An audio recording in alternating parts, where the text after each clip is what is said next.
Guys, Dayo is back! I repeat! Dayo is back!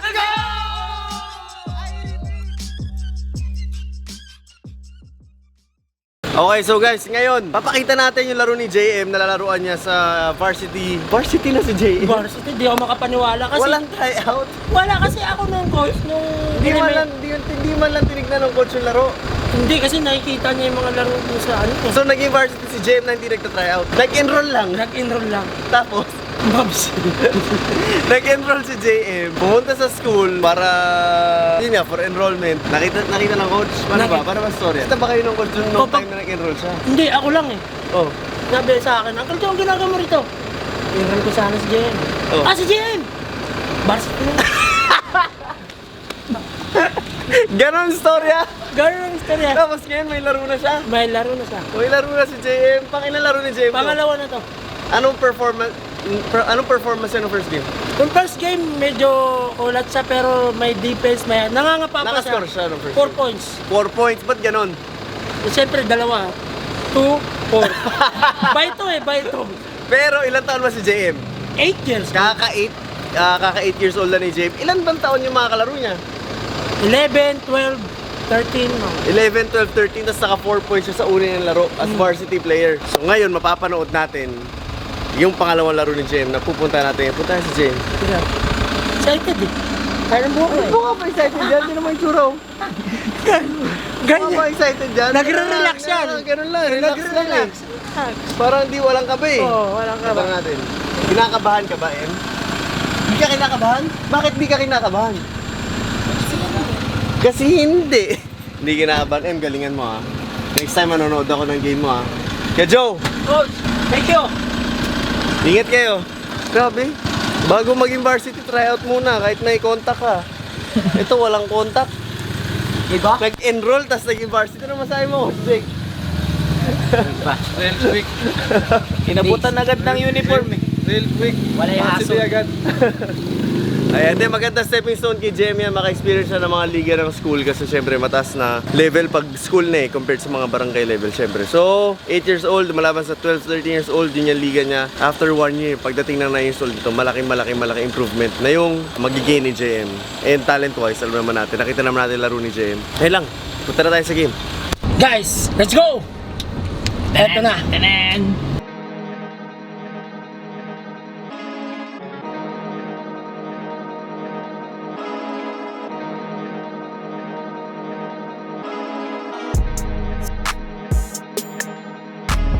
Ayan guys, na-late tayo. Kasi, si Uncle Joe nga yung driver eh. Naniwala ka sa Waze eh. Naniwala tayo sa Waze. Ano na to? Mag-second quarter na no? Pero nakaabot pa rin tayo sa second quarter. Let's go!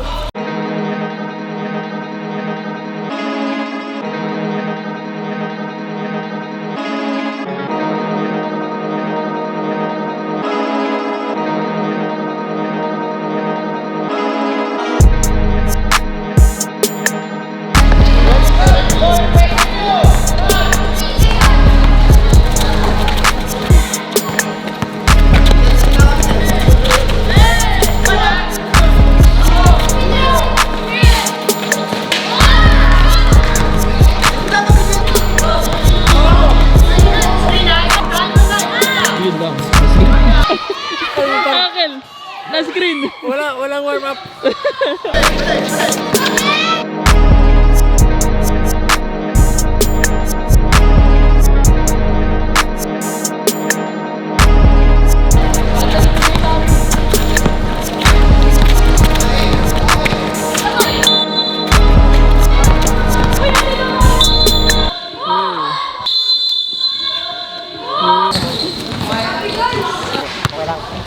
Ganto.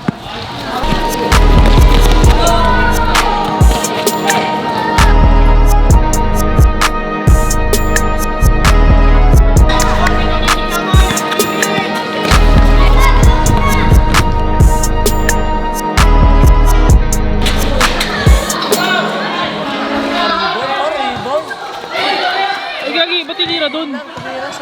Wala. Ano, Uncle Joe? Paano may Uncle Joe tumira doon sa ano nakalaban? Ano nangyari? Par, baka yung ano kasi nabagok. Nabago kanina, no? Sabi, wala kung sa kalabang. Kalakawan naman. Top court.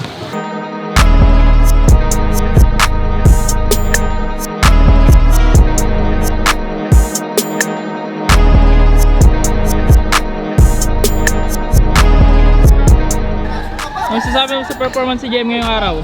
Medyo low bat siya. Dapat. Hindi, ganun lang talaga. Sige, hindi naman laging maganda yung ano. Nag-a-adjust pa. Just Kali? Ayos lang yun. That's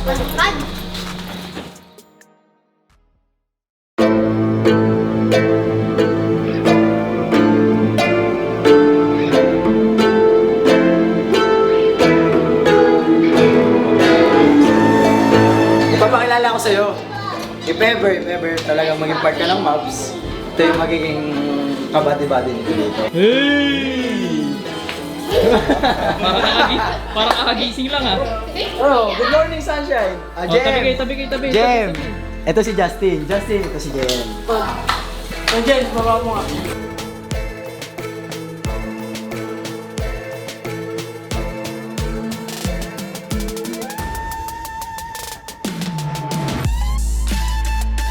Alright, so guys, kasama natin si Justin ngayon. Galing pa siya ng Batangas at pumunta siya sa atin dito sa Dasma.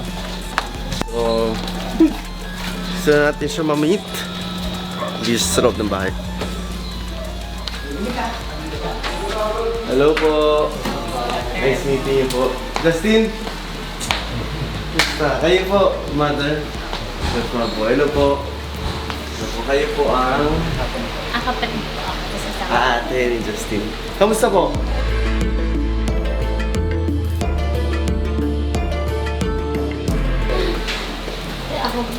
Ako po. Siya muna daw.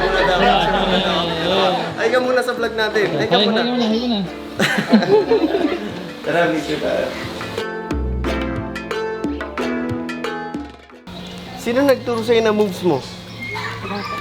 Ikaw lang yun, sarili mo lang yun. Tapos pinapanood mo lang si Kyrie.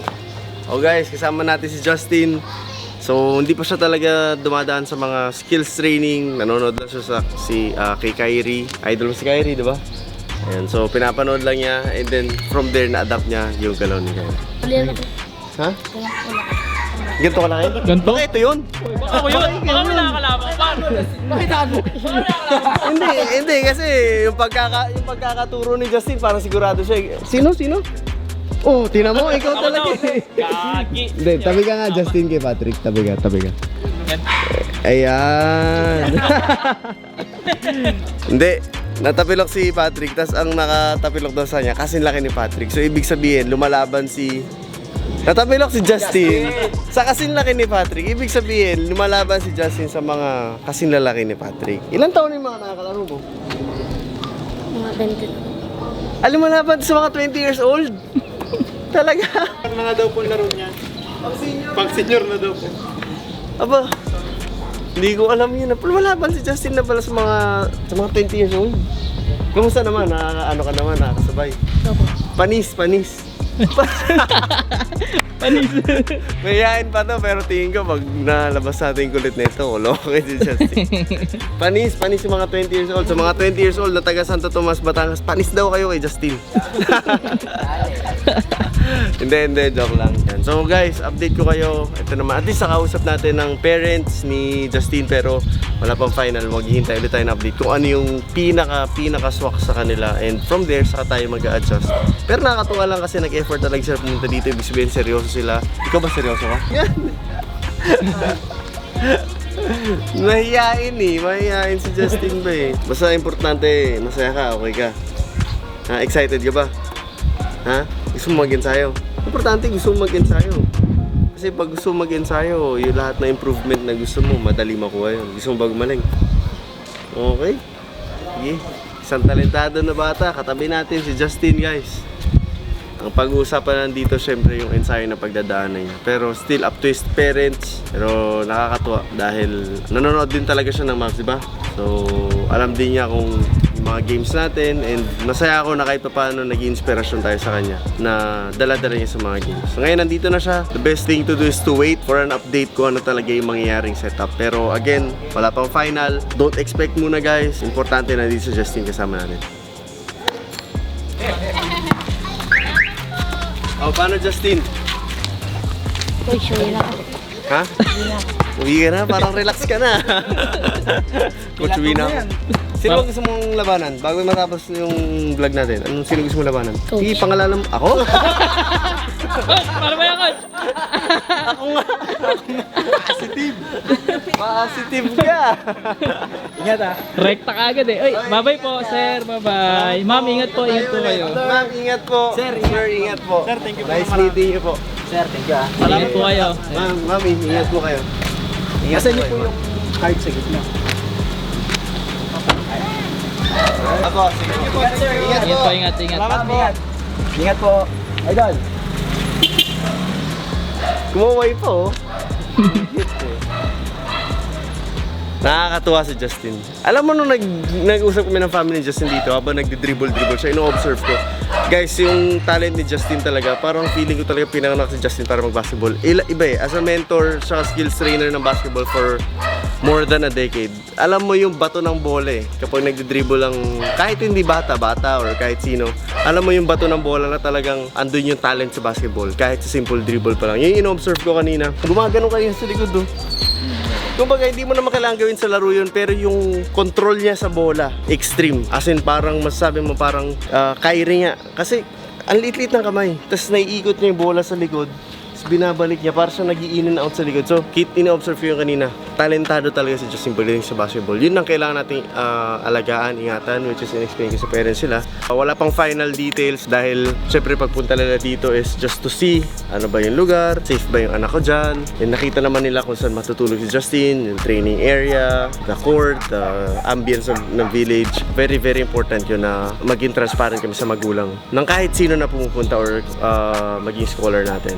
Kaya sa pagpunta nila dito, yun yung pakita sa kanila. Kaya hindi kami nakikipagkita sa nangyari meet halfway ganyan kasi hindi magiging mawawalan ng sense eh. Kasi pagdating dito, parang back to zero yun. So, kaya nagpapasalamat ako sa parents ni Justin, sa mga kasama niya kanina for making time and effort makapunta dito. It's a big step para makapag-decide both sides kami. Pero kami, open naman kami kung ano man yung maging maganda setup for them. Tayo yung mag-a-adjust for as long as makatulong tayo kay Justin na maalagaan, syempre opportunity, yung talent na meron siya. Yun ang goal natin dito sa Mavs. And, ayun, maghihintay na lang tayo. Update tayo, mag-message sila. Guys, si Tupper. Lahat na nagme-message sa page, si Tupper nakakausap niya. Yo. Yan. Siya yung sumasagot na inquiries, whatever inquiries yan, training ka man yan, game invitation, or kung ano man yung mga questions sa page na siya yung admin ng page na yun, siya yung nakakausap niyo. So, marami pa kayong abangan na kabataan na nag-message sa amin, hindi na niya alam paano siya magre-reply. So parang dami. Grabe ba? Sobra. Ayan. Pero, syempre, nagpapasalamat din ako na, kumbaga, dahil sa isang video about kay Justin, kumbaga, na-open yung door para sa mga kaedad niya, or even hindi kaedad niya, pero nandun yung talent na, alam mo, ayaw natin masayang. So, yun lang. Kita-kita tayo sa mga susunod na vlog, and abangan natin ang update ng parents ni Justin kung ano ba ang magiging desisyon nila.